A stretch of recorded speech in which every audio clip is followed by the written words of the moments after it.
Olá pessoal, meu nome é Adriano e esse é o canal Meu Propósito.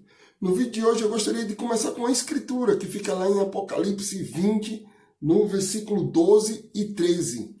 E essa escritura ela diz o seguinte: E vi mortos, grandes e pequenos, que estavam diante do trono, e abriram-se os livros, e abriu-se um outro livro, que é o da vida. E os mortos foram julgados pelas coisas que estavam escritas nos livros, segundo as suas obras. E deu o mar os mortos que nele haviam. E a morte e o inferno deram os mortos que neles haviam. E foram julgados cada um segundo as suas obras. O que essa escritura ela fala? Ela fala sobre o julgamento final, né? Ela fala que se houve mortos ou se alguém morreu no mar e o seu corpo foi perdido, ele vai retornar por causa da ressurreição de Cristo. Graças à ressurreição de Cristo, todos nós ressuscitaremos um dia.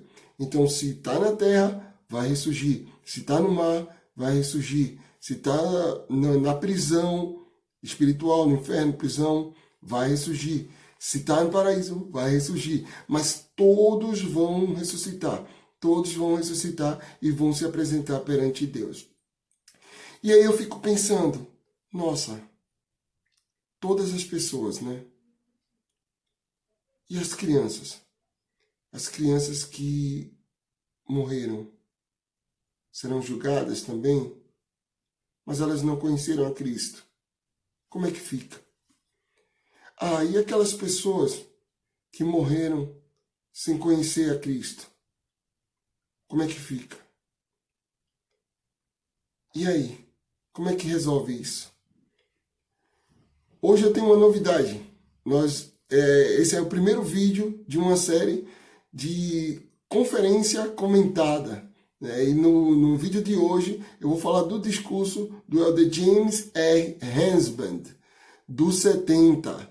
Né? E ele falou sobre assegurar um julgamento justo. Assegurar um julgamento justo. Um discurso fantástico, pessoal, fantástico, tá? No final do meu vídeo aqui eu vou deixar um link para que vocês possam ver esse discurso na íntegra, tá? Mas o que seria um julgamento justo? O que seria proporcionar a alguém um julgamento justo? Para mim, um julgamento justo seria dar oportunidade de defesa para todos os réus. Então, todas as pessoas teriam as mesmas oportunidades de defesa. Isso, para mim, é um julgamento justo. Mas vamos ler uma outra escritura para entender um pouco mais sobre isso? Fica lá em Alma, lá no livro de Mórmon, Alma 42, no versículo 15, e diz o seguinte: Ora, o plano de misericórdia não poderia ser levado a efeito se não fosse feita uma expiação. Portanto, o próprio Deus expia os pecados do mundo para efetuar o plano de misericórdia, para satisfazer os requisitos da justiça, a fim de que Deus seja um Deus perfeito, justo e também um Deus misericordioso. Então, o que ele diz? Ele diz que para que seja assegurado um julgamento justo, é necessário que haja uma expiação. E que expiação foi essa? Foi a expiação de Jesus Cristo. A expiação de Jesus Cristo, ela deu oportunidade para que todos pudessem responder perante Deus e ter a mesma oportunidade. A criança que morreu, aquele que faleceu sem conhecer a verdade, todas as pessoas, aquele que pecou contra a luz, mas que se arrependeu. Então a expiação de Cristo, ela proporcionou isso, para que todas as pessoas tivessem essa oportunidade. E se não fosse assim, Deus não seria um Deus de justiça. Ele não seria justo, não seria perfeito. Mas Deus é perfeito. Ele sabe todas as coisas e conhece todas as coisas. E desta forma, Cristo, ele proporcionou o cumprimento dos requisitos da lei. E quais seriam os requisitos da lei? Nada impuro pode voltar à presença de Deus. Nada impuro pode retornar à presença de Deus. Então, como nada impuro pode retornar à presença de Deus, Cristo deu a oportunidade para que todos possam se purificar, todos possam se arrepender e todos possam voltar a Deus. Então, vamos ler mais uma escritura? Lá em 2 Nef. 2 Nef 9, versículo 7. Portanto, é necessário que haja uma expiação infinita, porque se a expiação não fosse infinita, esta corrupção não poderia se revestir de incorrupção. Portanto, o primeiro julgamento que recaiu sobre o homem deveria ter durado eternamente. E se assim fosse, esta carne teria que apodrecer e desfazer-se em sua terra-mãe, para não mais se levantar. Então, qual foi o primeiro julgamento que recaiu sobre o homem? Foi quando Adão foi expulso junto com Eva do jardim do Éden. Então, eles foram expulsos da presença de Deus. Então, se não houvesse uma expiação e essa expiação ser infinita, nós não poderíamos voltar à presença de Deus. Então, o primeiro julgamento, permaneceria para sempre, né? Então, graças à expiação de Cristo, todos nós podemos ser julgados e de forma igual, todos tendo a oportunidade de conhecer a Cristo, né? Então, essa expiação infinita, ela afeta quem? E por que infinita? Pronto, agora sim. Por que infinita? Primeiro, quando Adão ele caiu, ele atingiu a toda a humanidade. Então, a morte ela veio para toda a humanidade. Pecado, toda a humanidade. Da mesma forma como a morte entrou no mundo por um homem, a ressurreição deveria entrar também por um homem que foi Cristo. Então, graças à expiação de Cristo, toda a humanidade. Então, toda a humanidade, você pensa o seguinte: aqueles que já nasceram, aqueles que estão vivos e aqueles que ainda vão nascer. A todos esses, a expiação de Cristo atingiu. Então, primeiro é o mais simples, que a gente já sabe. Todos aqueles que pecaram, graças à expiação de Cristo, têm a oportunidade de se arrepender de seus pecados, batizar, nascer de novo, receber o Espírito Santo, se tornar uma nova criatura. Então, todas as pessoas. Segundo ponto, as crianças. E as crianças que morreram? Seria justo condená-las? Então, lá no livro de Moroni, o último livro, lá no livro de Mormon, Moroni, no capítulo 8, Moroni 8, no versículo 11 e 12, diz assim: e suas criancinhas não necessitam de arrependimento nem de batismo.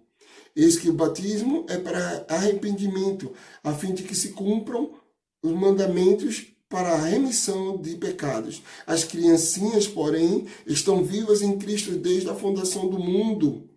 E se não fosse assim, Deus é um Deus parcial e também um Deus variável, que faz acepção de pessoas, porque quantas criancinhas morreram sem batismo? Então, seria justo, criancinha morreu sem batismo, porque tem escrito, aquele que não nascer da água e do Espírito não pode herdar o reino de Deus. Então, muitas criancinhas morreram sem batismo. Então, seria justo elas serem condenadas se elas não tiveram a oportunidade? Não. Então, a expiação de Cristo atinge a essas criancinhas também. Elas são salvas graças à expiação de Cristo, né? Então, vamos lá em Mosias, ler outra escritura. Mosias, para entender a quem atinge também a expiação. Mosias 3, no versículo 11, e diz o seguinte: pois eis também que seu sangue expia os pecados dos que caíram pela transgressão de Adão, que morreram sem conhecer a vontade de Deus acerca de si mesmo, ou que pecaram em ignorância. Então, pessoas que morreram e não conheceram a Cristo, não conheceram qual era a vontade de Deus. Essas pessoas também terão a oportunidade de conhecer a Cristo, conhecer a Deus. Porque Cristo foi, e lembre-se, no período que Cristo morreu, entre morte e ressurreição, Cristo foi e pregou os espíritos que estavam em prisão. E hoje o Evangelho ele é pregado também no mundo espiritual. E essas pessoas, elas também têm a oportunidade de se arrepender de seus pecados e voltar a Deus. E serem julgados e ter um julgamento justo. Também o elder Husband, ele falou a respeito de erros que nós cometemos. Imagina que você cometeu um erro contra uma pessoa e essa pessoa veio a falecer. Depois de um tempo, você se arrependeu de seus pecados. Mas como corrigir o erro daquele que veio a falecer e que você cometeu um erro contra ele? A expiação de Cristo atinge também essa situação, para que aquilo que foi quebrado seja restituído. Como eu sei sobre tudo isso? Primeiro, porque eu analisei o discurso do elder James R. Husband e foi fantástico, fantástico, uma experiência fantástica. Recomendo a todos vocês. E por que o elder Husband, e como o elder Husband, ele sabe tudo isso? Porque ele coletou essas verdades do livro de Mórmon, o Outro Testamento de Jesus Cristo. No livro de Mórmon enfatiza sobre a expiação de Cristo, nos dá um conhecimento maior, faz com que nós possamos saber a extensão da expiação de nosso Salvador. Estude um pouco mais sobre o livro de Mórmon. Vou deixar o link do discurso do elder James R. Husband. Dá uma olhada nesse discurso, é fantástico. E se você, quando ouviu esse discurso, você teve uma outra impressão, você pôde sentir outras coisas, compartilha, comenta aí para mim, faz com que eu possa aprender um pouco mais com você também. E se você gostou desse vídeo, se você gostou, se está gostando desse canal, compartilhe com as outras pessoas, se inscreve no canal. Um prazer estar aqui com vocês mais uma vez. Um forte abraço.